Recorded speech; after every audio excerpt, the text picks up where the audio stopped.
नमस्कार, आप देखना शुरू कर चुके हैं खबर चालीसा। मैं हूं आपके साथ प्रशांत पांडे, लेकर हाजिर हूं खबरों का एक ऐसा बुलेटिन जहां आपको रफ्तारी अंदाज में हम देते हैं बिजनेस जगत की खबरें, कारोबार जगत की खबरें, ब्रेक के उस पार राज्यों की बड़ी खबरों के साथ ही स्पोर्ट्स एंटरटेनमेंट के तड़के के साथ ही दुनिया जहान का हाल भी आपके सामने होता है। तो शुरू करते हैं आज की खबर चालीसा। सबसे पहले कारोबार की खबरें। बाजार की आज शानदार तेजी के साथ शुरुआत हुई, लेकिन आखिरी घंटे में आई मुनाफा वसूली के चलते बाजार आज लगातार छठे दिन गिरावट के साथ बंद हुआ। सेंसेक्स आज 332 अंकों पर 57,632 पर खुला। इसने 57,733 का ऊपरी और 57,109 का निचला स्तर बनाया। हालांकि बीएसई मिड कैप और स्मॉल कैप इंडेक्स तेजी के साथ बंद होने में कामयाब रहे। कारोबार के अंत में निफ्टी 29 अंक की मामूली बढ़ गिरावट के साथ 17,063 के स्तर पर बंद हुआ। सेंसेक्स भी करीब 70 अंक फिसलकर बंद हुआ। आज बाजार को बैंकिंग शेयरों से सपोर्ट मिला। बढ़ने वाले प्रमुख शेयरों में Kotak Mahindra bank, Titan, IndusInd bank, Maruti, Wipro, Infosys, Bajaj finance, UltraTech, Asian paints, Tata steel, Airtel और एसबीआई रहे। निफ्टी आज 17,194 पर खुला और इसने 17,220 का ऊपरी स्तर छुआ। निफ्टी का नेक्स्ट 50 बैंकिंग और मिड कैप इंडेक्स बढ़त में रहे। निफ्टी के 50 स्टॉक्स में से 23 तेजी में और 27 गिरावट पर बंद हुए। गिरने वाले प्रमुख शेयरों में ओएनजीसी, एनटीपीसी, हीरो मोटोकॉर्प और लार्सन एंड टूब्रो शामिल थे। बैंक निफ्टी आज 20 अंकों की तेजी के साथ बंद हुआ। शेयरों के सेटलमेंट का T+1 सिस्टम 25 फरवरी से लागू हो जाएगा। शुरुआत में T+1 सेटलमेंट सिस्टम के तहत 100 कंपनियों के शेयर आएंगे। नियमों के तहत सबसे कम वैल्यूएशन वाले 100 कंपनियों को शुरू में इसका हिस्सा बनाया जाएगा। फिर अगले हर महीने में शुक्रवार को 500 कंपनियों के शेयरों को इस सूची में लाया जाएगा। T+1 सेटलमेंट सिस्टम का मतलब है कि खरीद या बिक्री के ऑर्डर के एक दिन में शेयरों का सेटलमेंट पूरा हो जाएगा। यह सिस्टम एनएसई और बीएसई दोनों ही स्टॉक एक्सचेंजों के शेयर सौदों पर लागू होगा। बीकाजी फूड्स इंटरनेशनल के ने आईपीओ की अर्जी मार्केट रेगुलेटर सेबी के पास दाखिल कर दी है। डीआरएचपी में दिए जानकारी के मुताबिक बीकाजी फूड्स इस आईपीओ के जरिए 2 करोड़ 93 लाख शेयरों की बिक्री करेगी। यह आईपीओ पूरी तरह ऑफर फॉर सेल होगा। इसका मतलब यह है कि आईपीओ में कोई फ्रेश इशू नहीं होगा। सिर्फ कंपनी के प्रमोटर और मौजूदा शेयरधारक अपने शेयरों की बिक्री करेंगे। डीआरएचपी में दी गई जानकारी के मुताबिक भारतीय स्नैक्स मार्केट में बीकाजी फूड की 8.7% हिस्सेदारी है, जबकि हल्दीराम 36.6% की हिस्सेदारी के साथ मार्केट लीडर है। British telecom company Vodafone Indus tower में हिस्सा बिक्री के लिए बातचीत कर रही है। सूत्रों के मुताबिक 5% हिस्सा बिक्री के लिए भारतीय एयरटेल के साथ उसकी बातचीत चल रही है। न्यूज एजेंसी पीटीआई के मुताबिक वोडाफोन ने इस मामले में टिप्पणी करने से मना कर दिया है। इंडस टावर में वोडाफोन का फिलहाल 28% हिस्सेदारी है। सूत्रों का कहना है कि इंडस टावर में वोडाफोन की 5% हिस्सेदारी की वैल्यू करीब 3,300 करोड़ रुपए होगी। पिछले कुछ दिनों से विवादों में रहे भारत पे ने कंपनी की कंट्रोलर माधुरी जैन को नौकरी से निकाल दिया है। उन पर फंड के हेराफेरी का आरोप है। माधुरी जैन भारत पे के मालिक अशनीर ग्रोवर की पत्नी हैं। जैन अक्टूबर 2018 से कंपनी की फाइनेंस की जिम्मेदारी निभा रही थी।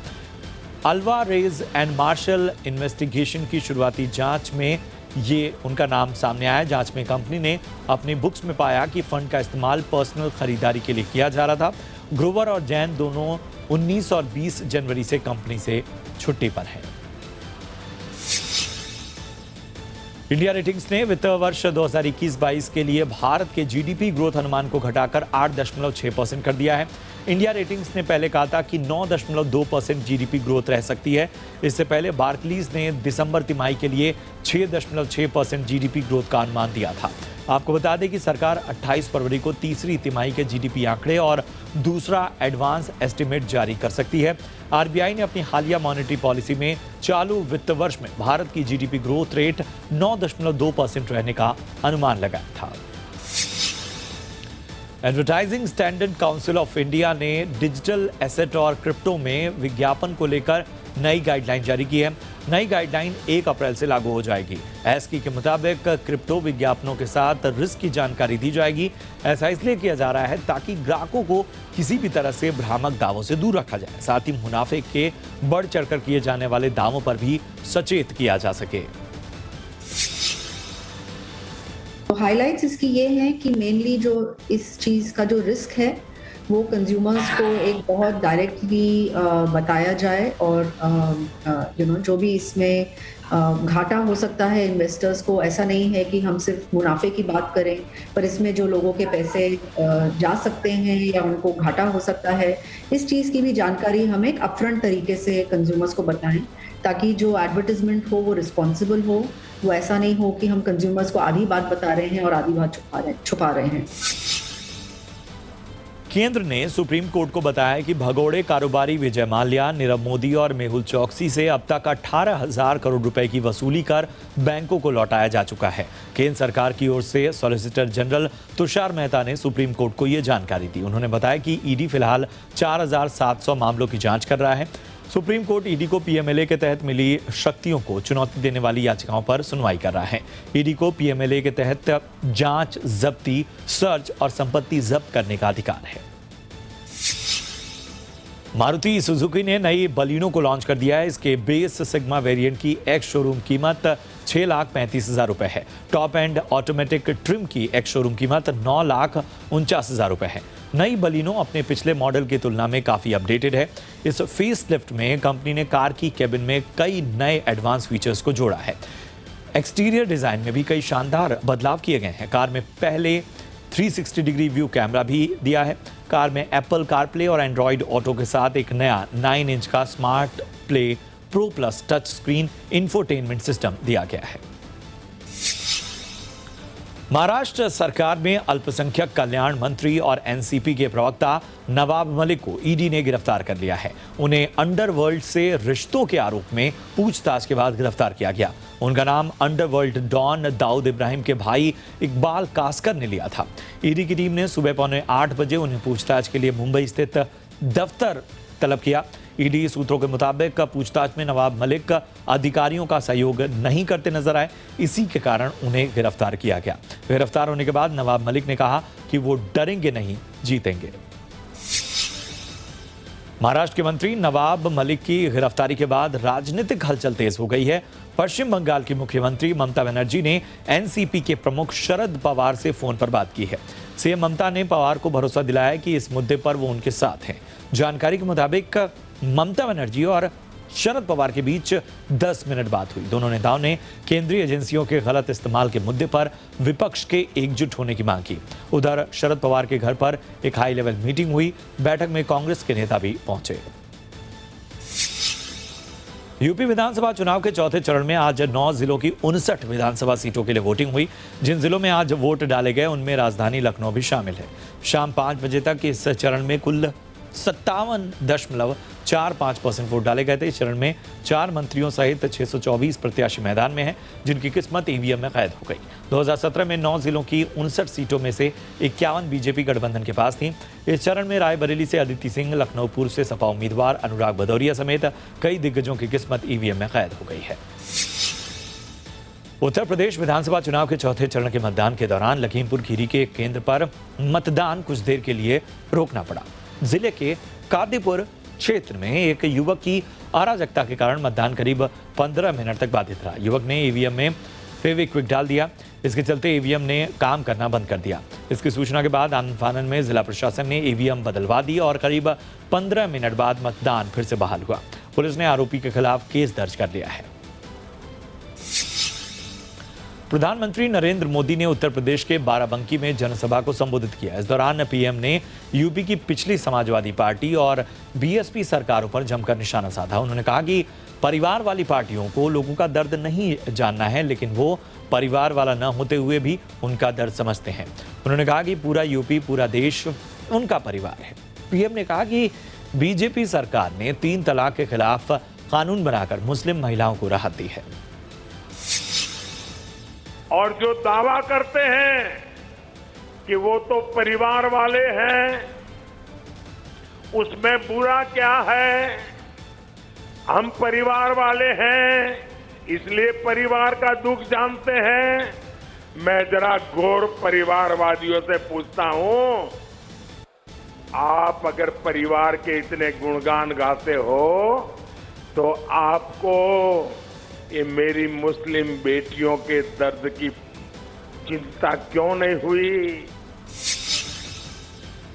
इधर उत्तर प्रदेश के सुल्तानपुर में चुनावी सभा को संबोधित करते हुए राज्य के मुख्यमंत्री योगी आदित्यनाथ ने कहा कि रुझान बता रहे हैं कि सपा का सूपड़ा साफ हो रहा है। उन्होंने कहा कि बीएसपी ने पिछली विधानसभा चुनाव में 19 सीटें पाई थी, इस बार उनकी सीटें आधी हो जाएंगी और कांग्रेस को तो उसके नेता ही ले डूबेंगे। उन्होंने कहा कि समाजवादी पार्टी और बीएसपी जब भी सत्ता में आई वो अपने साथ आतंकवाद और अपराध भी लेकर आए। उन्होंने समाजवादी पार्टी पर निशाना साधते हुए कहा कि सपा का नारा है सबका साथ मगर अपना विकास। समाजवादी पार्टी ने चुनाव आयोग को कंप्लेंट किया है, कहा यूपी के नौजवानों को कहां ये सब दिया जा रहा है। मैंने कहा नहीं, इसमें तो केवल सिपाही खानदान का अधिकार है। यानी उनका तो नारा ही यही है, एक ही नारा है कि सबका साथ और सिपाही खानदान का विकास। वो यही करते थे, यही तो करते थे, जीवन भर यही किया है। महोत्सव करते थे, सिपाही महोत्सव। कर्नाटक के शिवमोगा में बजरंग दल कार्यकर्ता हर्ष की हत्या के मामले में 8 आरोपियों की अब तक गिरफ्तारी हो चुकी है। इसकी जानकारी राज्य के गृह मंत्री अरागा ज्ञानेंद्र ने दी। उन्होंने बताया कि पुलिस महानिदेशक से पिछले 5 साल के दौरान शहर के पुलिस स्टेशन में की गई शिकायतों का ब्यौरा मांगा गया है। बजरंग दल कार्यकर्ता हर्षा की हत्या के बाद सोमवार को उसके अंतिम दर्शनों के दौरान हिंसा भड़क उठी थी। कर्नाटक हाई कोर्ट ने हिजाब मामले की सुनवाई करते हुए कैंपस फ्रंट ऑफ इंडिया की भूमिका के बारे में जानकारी मांगी है। 1 जनवरी को उडुपी के एक कॉलेज की 6 छात्राएं सीएफआई की ओर से आयोजित प्रेस कॉन्फ्रेंस में शामिल हुई थी। सम्मेलन के दौरान कॉलेज के शिक्षकों की और क्लासेस में हिजाब पहनकर प्रवेश करने के लिए अनुमति न दिए जाने का विरोध किया गया था। Government PU college for girls के प्रिंसिपल और शिक्षकों की ओर से कोर्ट में पेश वकील ने बताया कि हिजाब विवाद कुछ छात्रों की ओर से शुरू किया गया था। ये छात्र सीएफआई के प्रति निष्ठा रखते हैं और इन्हें संस्था से समर्थन प्राप्त भी है। थल सेना प्रमुख जनरल एम नरवणे ने कहा है कि सेना देश की सीमाओं पर शांति और स्थायित्व बनाए रखने के लिए प्रतिबद्ध है। उन्होंने कहा कि किसी भी संभावित खतरे के लिए सतर्क और तैयार हैं। युद्ध के तरीकों में आए बदलावों का जिक्र करते हुए उन्होंने कहा कि सेना में नए हथियारों और आधुनिक उपकरणों में अपनी दक्षता बढ़ी है। 4 पैराशूट बटालियनों को प्रतिष्ठित प्रेसिडेंट्स कलर्स प्रदान करने के बाद जनरल नरवणे ने अपने संबोधन में कहा कि भारतीय सेना आज चुनौतीपूर्ण दौर से गुजर रही है। कोरोना संक्रमण काफी कमजोर पड़ गया है। पिछले कुछ दिनों से कोरोना के मामलों में लगातार गिरावट नजर आ रही है। हालांकि आज कोरोना के मामलों में थोड़ी बढ़ोतरी देखने को मिली है।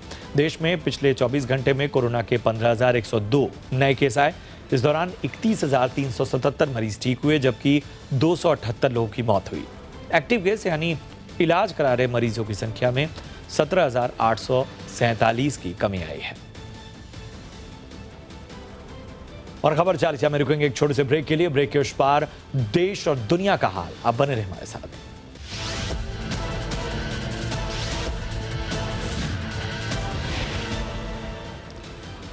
ब्रेक के बाद स्वागत है आपका और चलिए खबरों का रफ्तारी अंदाज एक बार फिर से शुरू करते हैं। राजस्थान सरकार ने राज्य कर्मचारियों के लिए फिर से पुरानी पेंशन व्यवस्था बहाल करने का ऐलान किया है। मुख्यमंत्री अशोक गहलोत ने इसकी घोषणा करते हुए कहा कि 1 जनवरी 2004 के बाद की नियुक्तियों को भी इसका लाभ मिलेगा। पुरानी पेंशन स्कीम लागू होने के बाद सीपीएफ की सुविधा बहाल होगी। साथ ही पेंशन के लिए वेतन से कटौती नहीं होगी। रिटायरमेंट पर अंतिम वेतन का 50% पेंशन के तौर पर मिलेगा।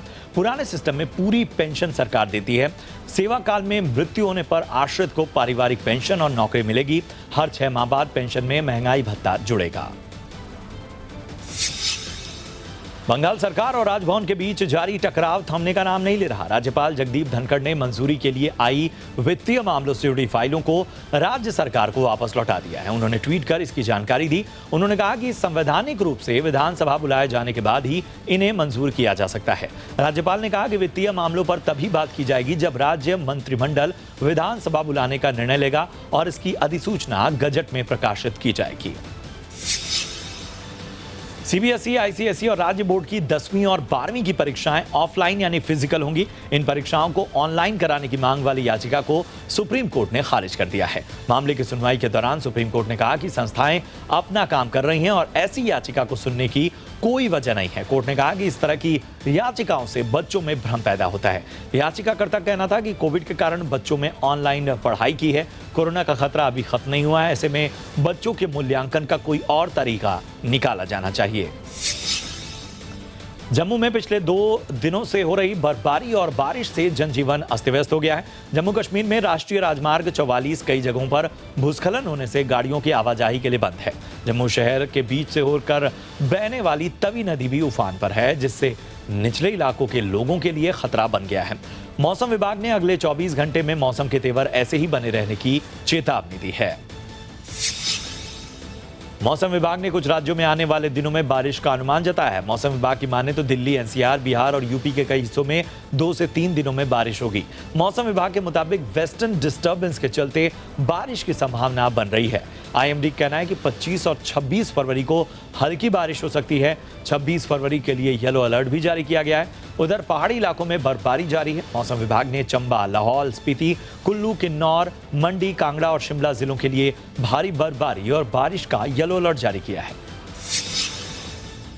200 करोड़ की ठगी के मामले में ईडी की चार्जशीट में आरोपी सुकेश चंद्रशेखर पर बड़ा खुलासा हुआ है। ताजा जानकारी के मुताबिक सुकेश के निशाने पर सारा अली खान, जानवी कपूर, भूमि पेडनेकर थी। सुकेश चंद्रशेखर ने इन्हें भी महंगे गिफ्ट भेजे थे। आरोपी सुकेश ने जानवी कपूर को 19 लाख रुपए के साथ एक बेशकीमती बैग दिया था। वहीं सारा अली खान को कीमती घड़ी दी गई थी। ईडी की चार्जशीट के मुताबिक बॉलीवुड की कई अभिनेत्रियों ने सुकेश से जेल में मुलाकात की थी। ईडी की चार्जशीट में भूमि पेडनेकर का नाम भी शामिल है। हालांकि भूमि पेडनेकर ने सुकेश से कोई गिफ्ट नहीं लिया। अमिताभ बच्चन की स्पोर्ट्स ड्रामा झुंड का ट्रेलर आज रिलीज कर दिया गया। ट्रेलर में दिखाया गया है कि कैसे फुटबॉल कोच विजय टीनेजर्स को अपराध के जीवन से निकालकर एक खिलाड़ी में तब्दील करने की कोशिश करते हैं। ये फिल्म सैराट जैसी बेजोड़ फिल्म बनाने वाले निर्देशक नागराज मंजुले ने बनाई है। इसे सिनेमाघरों में रिलीज करने के लिए 4 मार्च का दिन तय किया गया है। बॉलीवुड एक्ट्रेस कंगना रनौत की मुश्किलें बढ़ रही हैं। उन्हें 19 अप्रैल को बठिंडा कोर्ट में पेश करने को कहा गया है। कंगना ने एक बुजुर्ग महिला को 100 रुपए लेकर धरने में शामिल होने वाली औरत कहा था। इसके खिलाफ महिला ने कोर्ट में केस दायर किया था। बठिंडा के एक गांव की रहने वाली 87 वर्षीय महिंदर कौर को लेकर कंगना ने यह ट्वीट किया, जिसके बाद महिंदर कौर ने बठिंडा कोर्ट में मानहानि का केस दायर किया था। संजय दत्त और रवीना टंडन ने अपनी अपकमिंग फिल्म घुड़चढ़ी की शूटिंग शुरू कर दी है। इस बात की जानकारी संजय दत्त ने खुद कॉमेडी फिल्म का टीजर सोशल मीडिया पर शेयर कर फैंस को दी। संजय रवीना इस फिल्म की शूटिंग जयपुर में कर रहे हैं। विनय गांधी के डायरेक्शन में बनी इस फिल्म में संजय रवीना के अलावा खुशहाली कुमार और पार्थ समाधान भी मुख्य भूमिकाओं में नजर आएंगे। एक्टर रणदीप हुड्डा ने हाल ही में अपने अपकमिंग प्रोजेक्ट की अनाउंसमेंट कर दी है। रणदीप नेटफ्लिक्स की revenge drama web series Cat में नजर आने वाले हैं। इस सीरीज में रणदीप एक अंडरकवर डिटेक्टिव की भूमिका निभाएंगे। रणदीप ने इस सीरीज से पहले अपना फर्स्ट लुक शेयर कर लिखा कि इस सीरीज का डायरेक्शन बलविंदर सिंह कर रहे हैं। तापसी पन्नू और प्रतीक बब्बर की अपकमिंग फिल्म वो लड़की है कहा कि शूटिंग खत्म हो गई है। इस बात की जानकारी मेकर्स ने खुद फिल्म की टीम के साथ रैप अप पार्टी की फोटो सोशल मीडिया पर शेयर कर दी। अरशद सैयद के डायरेक्शन में बनी इस फिल्म में तापसी, प्रतीक के अलावा हरलीन सेठी भी लीड रोल में नजर आने वाली हैं। इस फिल्म को जंगली पिक्चर्स और रॉय कपूर फिल्म्स ने प्रोड्यूस किया है। श्रीलंका के खिलाफ T20 सीरीज के पहले टीम इंडिया को बड़ा झटका लगा है। टीम के 2 स्टार खिलाड़ी दीपक चाहर और सूर्य कुमार यादव चोटिल होने के कारण पूरी सीरीज से बाहर हो गए हैं। वहीं श्रीलंका के स्टार ऑलराउंडर वानिंदु हसरंगा भी कोरोना पॉजिटिव होने के कारण पूरी सीरीज से बाहर हैं। सूर्य कुमार यादव हाथ में हेयरलाइन फ्रैक्चर के चलते श्रीलंका T20 सीरीज से बाहर हुए हैं। Team India T20 world cup से पहले तैयारी के लिए इंग्लैंड दौरे के बाद एशिया कप के लिए श्रीलंका और जिम्बाब्वे दौरे पर जा सकती है। साथ ही इंग्लैंड के साथ एक टेस्ट मैच के दौरान दूसरी टीम आयरलैंड दौरे पर जा सकती है। T20 वर्ल्ड कप अक्टूबर में ऑस्ट्रेलिया में होना है। वहीं श्रीलंका के साथ घरेलू सीरीज के बाद IPL शुरू हो जाएगा। IPL 2022 के लिए दिल्ली कैपिटल्स पूर्व भारतीय तेज गेंदबाज अजीत अगरकर को बड़ी जिम्मेदारी दे सकता है। अगरकर को टीम का असिस्टेंट कोच बनाया जा सकता है। इससे पहले टीम के असिस्टेंट कोच मोहम्मद कैफ थे, लेकिन इस बार फ्रेंचाइजी ने उनका कॉन्ट्रैक्ट आगे नहीं बढ़ाया है। कैफ 2019 से 2022 तक इस पद पर रहे। भारतीय कप्तान रोहित शर्मा ने युवा क्रिकेटर्स को रणजी ट्रॉफी में ढेर सारे रन बनाने की सलाह दी है। उन्होंने कहा कि युवा खिलाड़ियों को टीम इंडिया के सिलेक्शन की परवाह नहीं करनी चाहिए और अपने खेल पर फोकस करना चाहिए। घरेलू क्रिकेट में अगर वो रन बनाते रहेंगे तो टीम इंडिया का रास्ता खुद ब खुद खुल जाएगा। इस सीजन रणजी में युवा खिलाड़ियों का बोलबाला रहा। यश ढुल और सरफराज खान ने शानदार बल्लेबाजी की और शतक जड़ा। रूस के साथ बढ़ते तनाव के बीच यूक्रेन ने देश में 30 दिन का आपातकाल लगा दिया है। यूक्रेन की सुरक्षा परिषद ने कहा कि आपातकाल को आगे भी बढ़ाया जा सकता है। यह आदेश यूक्रेन के अशांत क्षेत्र दोनेत्स्क और लुहांस्क पर लागू नहीं होगा। यूक्रेन ने कहा कि रूस का मकसद उसे अस्थिर करना है और ऐसा होने से रोकने के लिए आपातकाल लगाने का फैसला किया गया है। साथ ही यूक्रेन ने कहा कि वो शांति बनाए रखने के लिए किए जा रहे उपायों और इकॉनमी पर काम करना जारी रखेगा। साथ ही बढ़ते तनाव के बीच यूक्रेन की सरकार ने अपने नागरिकों से रूस छोड़ने की सलाह दी है। यूक्रेन संकट को लेकर रूस पर पश्चिमी देशों का दबाव काम आया है। रूसी राष्ट्रपति व्लादिमीर पुतिन ने कहा कि वो अमेरिका और यूएई के साथ बातचीत करने को तैयार हैं ताकि कोई हल निकल सके, लेकिन वो देश के हितों को नजरअंदाज नहीं कर सकेंगे। दोनेत्स्क और लुहांस्क को मान्यता दिए जाने पर रूस ने कहा कि उन्हें लगता है कि जो फैसला बहुत पहले लिया जाना चाहिए था वो अब लिया गया है। पहले ही इन दोनों को प्रांतों को मान्यता दी जानी चाहिए थी। अपने भाषण के दौरान पुतिन ने कहा कि यूक्रेन रूस का ही हिस्सा हुआ करता था। यूक्रेन पर रूस के हमले की आशंका के बीच अमेरिकी राष्ट्रपति जो बाइडेन ने रूस पर 2 कड़े प्रतिबंध आर्थिक लगाए हैं, जिसके तहत रूस के 2 बड़े वित्तीय संस्थानों पर प्रतिबंध लगाने के साथ ही अमेरिका अब रूस के साथ आगे से व्यापार नहीं करेगा। जो बाइडेन ने कहा कि अमेरिका रूस पर वित्तीय सहित कई और बड़े प्रतिबंध लगाएगा। बाइडेन ने कहा कि रूस जैसे जैसे युद्ध की ओर बढ़ेगा वो प्रतिबंध बढ़ाते जाएंगे। साथ ही उन्होंने कहा कि रूस के खिलाफ अमेरिका यूक्रेन को सैन्य मदद भी देगा। यूक्रेन संकट के बीच पाकिस्तान के प्रधानमंत्री इमरान खान 2 दिवसीय दौरे पर रूस जा रहे हैं। पिछले 2 दशक में किसी पाकिस्तानी प्रधानमंत्री की ओर से ये एक तरह की पहली यात्रा है। पाकिस्तान के पीएम इमरान खान अपनी इस यात्रा के दौरान रूस के राष्ट्रपति व्लादिमीर पुतिन से मुलाकात करेंगे। मुलाकात की कड़ी में दोनों देश ऊर्जा सहयोग समेत बायलैटरल रिलेशन को लेकर समीक्षा करेंगे। साथ ही संभावना है कि पाकिस्तान की बदहाल आर्थिक स्थिति को देखते हुए इमरान खान रूस से आर्थिक मदद मांग सकते हैं। सिंगापुर के वित्त मंत्री लॉरेंस वोंग ने कहा है कि उनका देश विदेशी कामगारों और पेशेवरों को अस्वीकार नहीं कर रहा है, बल्कि उनके रोजगार की जांच कर रहा है। उन्होंने साफ किया कि 2022 के बजट में विदेशी कामगारों पर पेश की गई सख्ती की नीति जांच को लेकर है, ताकि तय किया जा सके कि ये कामगार स्किल्ड हैं। वोंग ने इसके साथ ही कहा कि सिंगापुर को एक नया समाज और एक इकॉनमी के रूप में हमेशा उदार होना चाहिए। और खबर 40 में इतना ही। दीजिए इजाजत, लेकिन आप देखते रहिए जी बिजनेस। नमस्कार।